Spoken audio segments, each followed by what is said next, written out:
Hello, welcome to my channel. At long last, I am actually going to post a video 2 months after I set up the channel.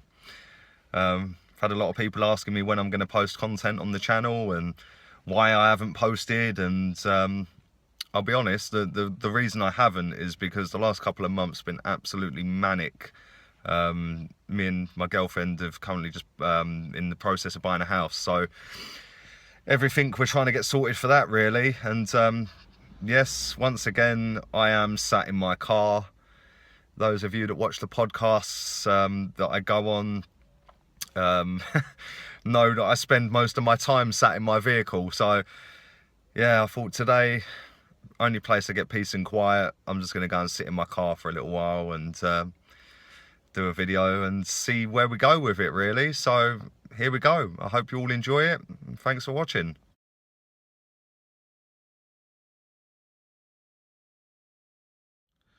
Wow, where do we start with the Crystal Palace debacle? For me, that ranks in the top 5 worst ever Arsenal performances I've ever seen in 28 years watching football. No fight, no hunger, passion, desire. Just looked like every single player on that pitch gave up within 2 minutes of kickoff. I posted a tweet up, I think it was about the 3rd minute of the game, saying, "It appears we're going to make Christian Benteke look like a prime Didier Drogba tonight." Yep, we definitely did. Theo Walcott coming out with comments at the end of the game saying they just seemed more up for it. Not being funny, Theo. I'd love to sit down in front of you, buddy, because you know, you were the captain for the night.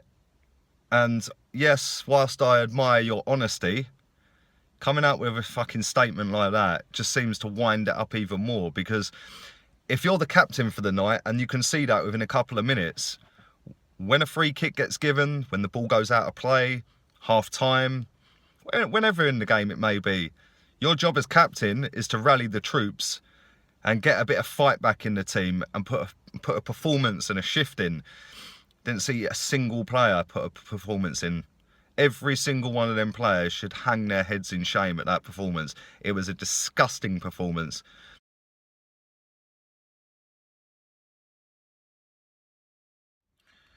I'd like to actually move away from the actual footballing side of things right now and move on to whether Wenger's going to sign another contract or whether there is actually even a contract on offer.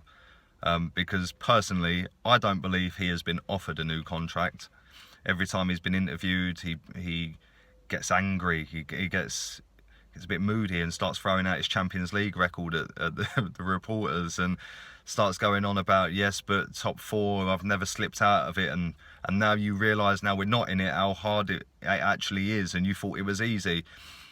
All these little comments he keeps coming out with, I believe he's trying to put pressure onto the board. I don't think that they've offered him a new contract. I think that even Gazidis and Chips Keswick, personally, I think they want him gone. I think Stan Kroenke is the stumbling block. I think Stan Kroenke's maybe said to Chips Keswick and even Gazidis, look, if he gets top 4, he stays.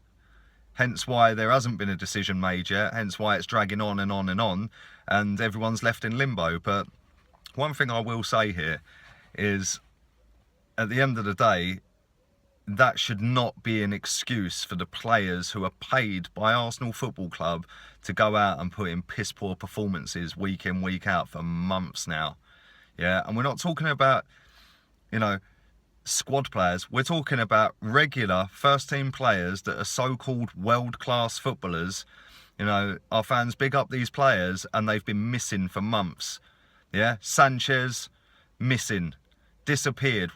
Yes, he's been dumped back out on the wing, but let's have it right. His first season he was here, he played as a left winger and scored 20 odd goals. And in my opinion, was player of the season in his first season in the Premier League.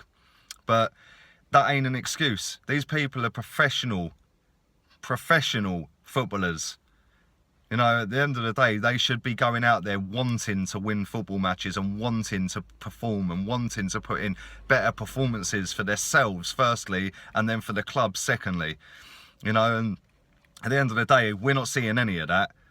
Another thing I'd like to allude to as well is that a lot of people I see slate Stan Kroenke They absolutely destroy the guy on social media. I've never understood it. I don't get it.